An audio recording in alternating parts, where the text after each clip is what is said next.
Hi, this is Rob Sheen from the Source Conference, and I'm here with Mike Murray, who's the Chief Security Officer of Lookout.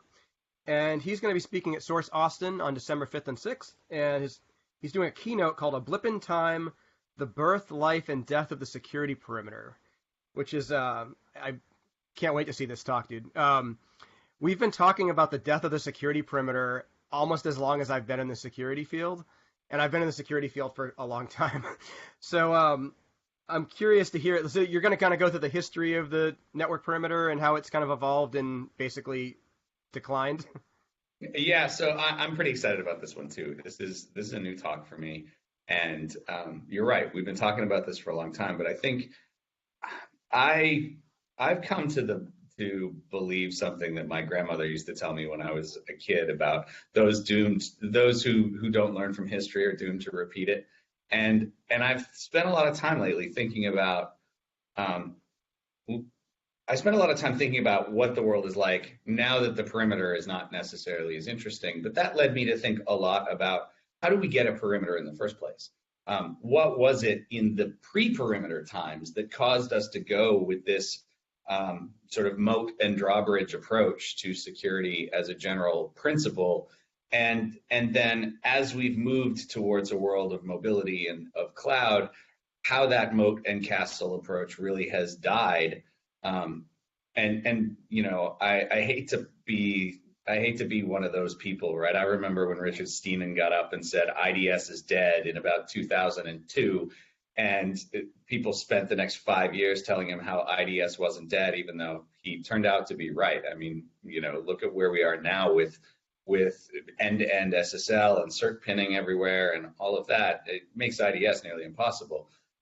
Richard was right. He might have just been a little early. I don't want to be in that same boat, but I think it's really interesting to look at how we got to where we were, why we built perimeters in the first place, and what that means for the future, especially as now I'm as likely to be connecting on this device as I am to be connecting on a laptop. And frankly, this device doesn't really store anything, so I'm probably not behind a perimeter. I don't have a perimeter, and it's connected to a whole bunch of services that are not themselves behind my perimeter. So it's an interesting history that we've lived. I mean, you and I have been doing this for a long time, and you and I have known each other for a long time. I'm starting to feel old every time I see some of my old friends, but it's just to me a really interesting way to think about the world, and I think understanding where we came from and where we're most recently coming from will tell us a lot about where we're going. Cool, cool. Yeah, it's interesting that you're doing this talk because Harry Sverdlov from Edgewise is going to be doing a talk on zero trust, and it's kind of a similar take on the network perimeter is dead.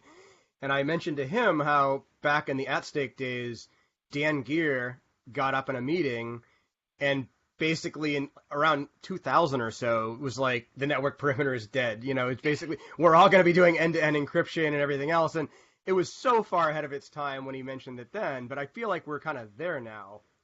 And Yeah. that's what Harry and I talked about that on our podcast. Um, but to me, this ties into the issue of insider threat in a lot of ways. Because historically, I know for my customers, very, very frequently, even now, I'll go into companies and talk to them about their security, and they're like, "Oh, well, we have this perimeter, and we trust our people." And especially if it's like a smaller company where they know everybody, they have all these misconceptions. I'm like, well, that's what if they do get in? What if someone gets in pretending that they're you? All that stuff. Like, why has it been so hard for us to get people to see that? Well, I think we keep doing things like calling it zero trust, right? The idea of zero trust is a really interesting one, but there's no such thing as zero trust. If my company doesn't have some amount of trust for me, they don't even give me email. There is some amount of trust. Now, what we're Mm, saying is with zero trust is the device is no longer trusted, but you're still trusting the identity. mm, So if I can get on your device when you are logged into the corporate set of resources, I am suddenly trusted, even in a zero, quote unquote zero trust environment. If I have root access on your MacBook and your MacBook is logged into Workday and your email and your calendar and Slack and all of these things, I'm logged into those things too. mm, And so the idea of zero trust is kind of a bit of a misnomer. And so, we have all these people running around talking about zero trust specifically, where what they really mean is the device is no longer trusted, but we still have to trust the user. And that makes a really interesting sort of contradiction in terms. I think Microsoft was the ones that said identity is the new perimeter. And I think that that's a little bit cheesy, but I think there's a lot to it. There's a lot to understanding the interplay between the user themselves and the device, especially as the device is becoming an authenticator for the user with things like Face ID and fingerprints.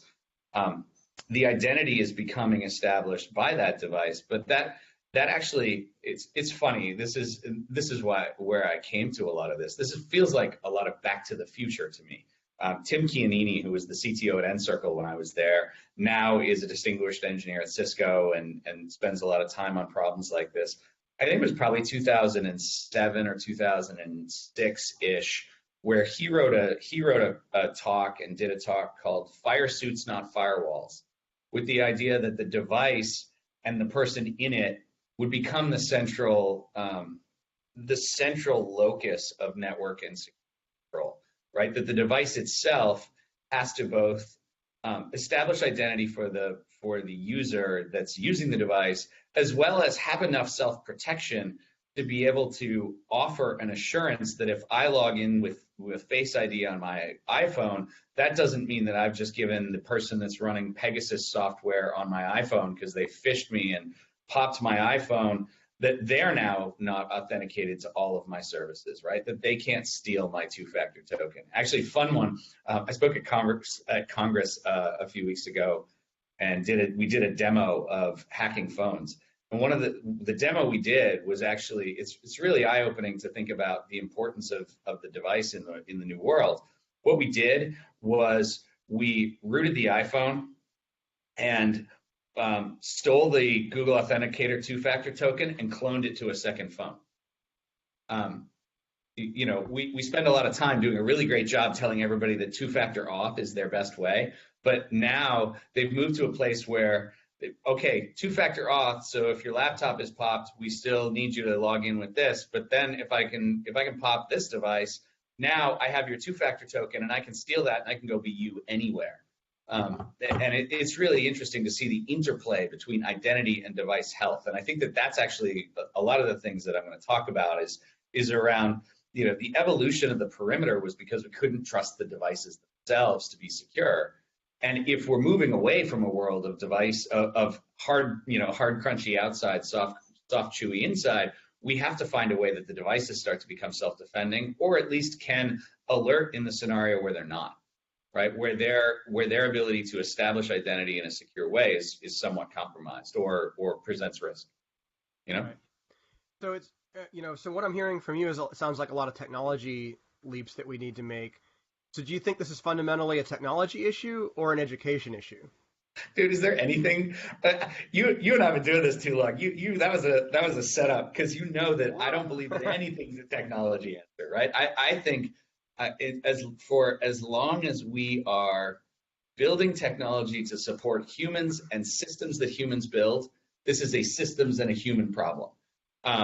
And as long as we're in that scenario, right, as long as we're in that place, I don't think that there's ever just a technology problem. I think all technology problems fundamentally come down to people and systems.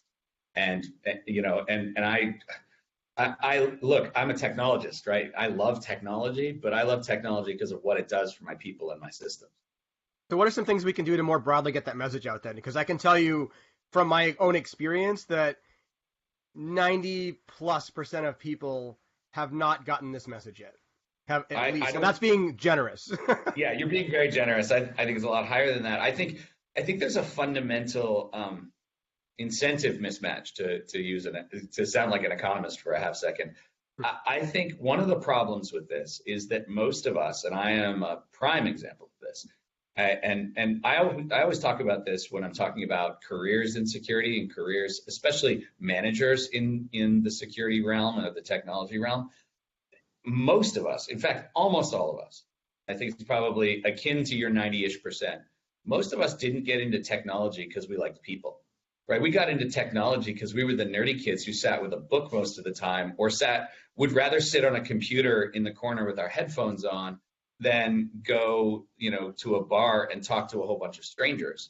I mean, you want to see me terrified. I can speak to a room of 10,000 people relatively easily, but ask me to go stand at a cocktail party and talk, and I'm just like, no, thank you. And yet I've spent a lot of time trying to be good at that because I realized the thing about people and systems. I think a lot of the people, and I know you have too, right? You're somebody who's really good at those things as well. But a lot of the people who got into technology because they didn't want to deal with people and systems. And, now they're a CISO or a CTO or a CIO, and they're still the same, right? We don't ever change. I'm still the same shy introvert I was in 6th grade. I've just had to work really hard to be better at it because I realized the value of people and systems. And I think that, we're starting from behind. If you go talk to a bunch of HR people, they're not going to give you a technological solution to the problem because naturally they're people, right? If you go talk to a bunch of people who are in technology, they didn't get into technology because they liked humans. So of course they're going to give you a technological solution, right? Right. Yep. Yeah, it's interesting that, you're spot on with some of the things about, people. I actually started out as, the geek with, my face in the book as well. It turns out over time, though, I like people. So I've kind of evolved. And you have a talent for it. Well, I just, when you kind of figure out you like to talk to people, then you put yourself in positions where you get to. So that's kind of what I've done. And that's kind of why we've evolved the conference the way we have as well, to try to create an environment where it's easy to interact with people and, address some of the harder people stuff. Because people tend to discount that stuff as not important, but it's kind of, in my opinion, at this point, the most important is like, how do you actually talk to another human being and, getting practice in doing that kind of stuff. Man, I got the best advice about conferences from FX at a Caesars Challenge one night in Vegas when I was early on in my career. FX said one of the best things, and I'm saying this fully knowing that I'm a guy who speaks at a lot of conferences. He said, "Look, Mike, they record the conference talks. They don't record the hallway talks. The hallway talks are the most important thing when you go to any event."